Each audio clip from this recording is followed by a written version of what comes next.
Sharon వనములో పూసిన పుష్పమై, లోయలలో పుట్టిన వల్లి పద్మమునై, నీ ప్రేమాతిశయమునే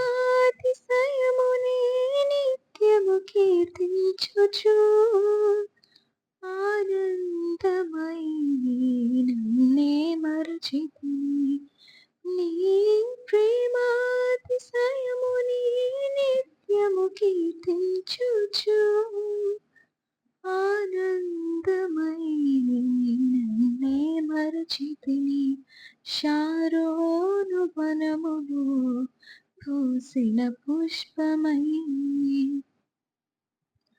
సుకుమారమైన వదనము నీది, స్ఫటికము వలె చల్లనైన హృదయము నీది.